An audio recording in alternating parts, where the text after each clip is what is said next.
li bazara vekirî ya masiyan li Washingtonê xelk dikare masiyan û berhemên deryayê bikire û geştyar jî dikare hinekî dîroka bajarî his bike.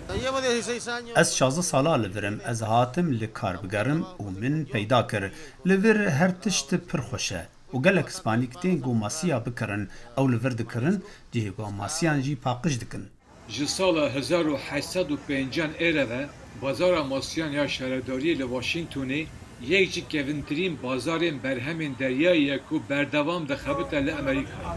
Li ser peravên çemê Potomac, bazara masiyan di wan demê daviyê da bi qulîb û xwaringehan nûjen bûye. Lê karsaziya wê ya bingehîn ya firûtna masiyan dimîne û ji bo civata Hispanîk ya li paytextê Amerîkayê dijîn çavkaniyek domdar ya kar û xebatê ye. Li El Salvadorê ez bi dayîka xwe re dixebitîm. Li vê derê bazara me ya masiyan hebû, lê masiyên hişkirî.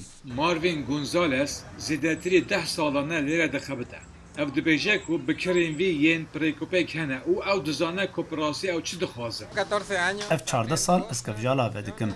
Masiyan, kevjalan her tiştê ku hûn dikarin li vê de bibînin difroşim. Ev bazara her roj vekiriye û bala bikirên ji hemû netevan dikşîne. Her wiha garantiya berhemên erzan û mişe yên deryayê jî dide.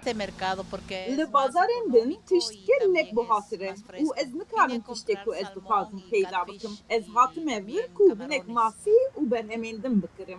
Dema ku ew bazara vebûyî, masî û berhemên deryayê rasta rast ji keştiyên masîgiran dihatin firûtin. Piştî çend salan berhem bi kamyonan hatin veguhestin û ser îskeleyê xizmeta bikiran dikirin.